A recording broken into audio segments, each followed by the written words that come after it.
சிறகடி காசை அடுத்த வர எபிசோடில் பார்த்தீங்க அப்படின்னா, இந்த மாதிரி அருண் வந்து அவர் செஞ்ச தப்பை வந்து உணர்ந்துட்டாரு. நான் வந்து முத்துவை தான் அந்த இடத்துல சொல்லியிருக்கணும். நான் என் பேரை சொன்னது தப்பு தான் அப்படின்னு சொல்லிட்டு, அவர் செஞ்ச தப்பை என்ன தான் ஒத்துக்கிட்டாலுமே பார்த்தீங்கன்னா, முத்து வந்து கோவமாக தான் இருக்கார். அதுலேருந்து மாற்றிக்கல. அதுக்கப்புறம் பார்த்தீங்கன்னா, அவர் வந்து மீனாவையும் சீதாவையும் தனியாக ஹோட்டலுக்கு வந்து வர சொல்லி பேசணும் அப்படின்னு சொல்லிட்டு வர சொல்லியிருக்காரு. அவங்க 2 பேரும் வந்திருக்காங்க.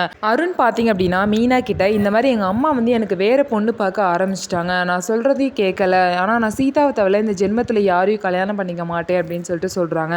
அதே மாதிரி தான் வந்து சீதாவும் சொல்கிறா, உங்களை தான் கல்யாணம் பண்ணிப்பேன், இல்லை எனக்கு கல்யாணமே வேணான்னு சொல்கிறா அப்படின்னு சொல்லிட்டு மீனாவும் சொல்கிறாங்க. உடனே அருண் பார்த்தீங்க அப்படின்னா, நான் ஒரு ஐடியா சொல்கிறேன் அப்படின்னு சொல்லிட்டு ஒரு ஐடியா சொல்கிறாரு. நானும் சீதாவும் ரெஜிஸ்டர் மேரேஜ் பண்ணிக்கிறோம், இதை தவிர வேறு வழியே தெரியல அப்படின்னு சொல்லிட்டு அருண் வந்து சொல்கிறாரு. அது மட்டும் இல்லாமல் இதுக்கு நீங்கள் தான் வந்து ஹெல்ப் பண்ணணும், இந்த கல்யாணத்தை நீங்கள் தான் பண்ணி வைக்கணும்னு சொல்லிட்டு மீனாவை வேற ஹெல்ப்புக்கு கூப்பிட்றாரு. ஏற்கனவே பார்த்தீங்கன்னா ரவி ஸ்ருதி விஷயத்தில் இந்த மாதிரி பண்ணி தான் மீனாவுக்கு வந்து ரொம்பவே ஒரு கெட்ட பேராக இருந்துச்சு. ஆனால் சீதா விஷயத்தில் பார்த்தீங்கன்னா முத்துக்கு கொஞ்சம் கூட வந்து சம்மதமே இல்லை. இந்த விஷயத்தில் போய் மீனா வந்து ஹெல்ப் பண்ணாங்க அப்படின்னா கண்டிப்பாக முத்துக்கும் மீனாக்கும் ஒரு பெரிய பிரச்சனையே நடக்கும்.